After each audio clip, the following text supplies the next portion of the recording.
Hey everybody, so now that you've seen that the pigs have been moved, it's actually been a few days and everything's going pretty well. There was one spot where I had that gate on the inside that used to be the coop where one of those little tiny piglets got out.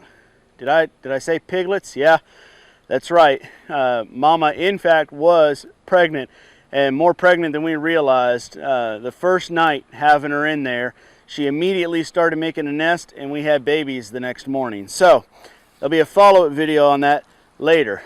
Right now we've got about 30 days until our first frost. So what we want to do is get some roots down into this area that the pigs tore up. So I did a small bit of leveling with the ground. I didn't make it perfect, just got rid of their wallows and things like that. And now what I'm spreading is actually a white clover. Specifically, it's the LA S1 variety of clover. And it is a medium height growing white clover that is particularly known for how well it reseeds itself. So we're interested in trying to block out as much of the grass as we can, and we'll probably be completely landscaping this area in the future. But for right now, before winter rains come, we want to try to get something growing, and this clover should do a good job of getting itself settled before the first frost comes. And then clover in this area will overwinter just fine.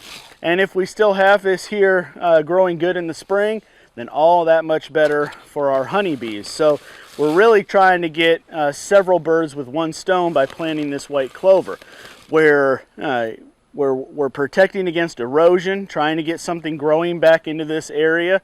We are trying to inhibit the growth of the grasses that my wife is highly allergic to.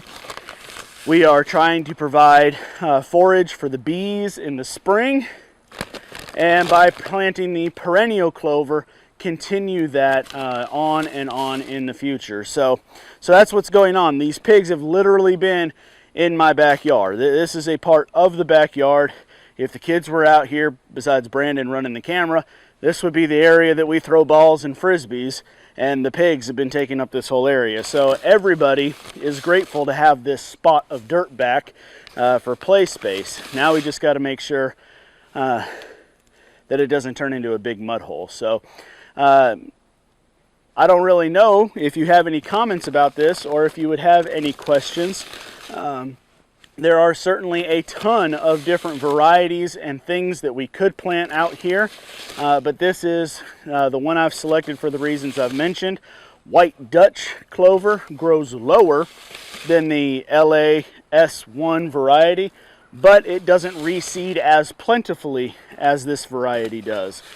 So I went for the one that might grow a little taller than my ankles, but I know will have a high chance of growing back year after year after year. So that's our reasoning for selecting this. Let us know maybe if you would have grown something else, or if there's something that would work better in your climate, and let people know where you're at, so as they read the comments they can understand why you would grow something else. Thank you all so much for watching. If it's your first time being here, don't forget to hit that subscribe button up there in the corner and be a part of our homestead. We love having you not just watch the videos, but comment on the videos, so that this could be a community and not just a TV show. Thank you for watching. We'll see you next time.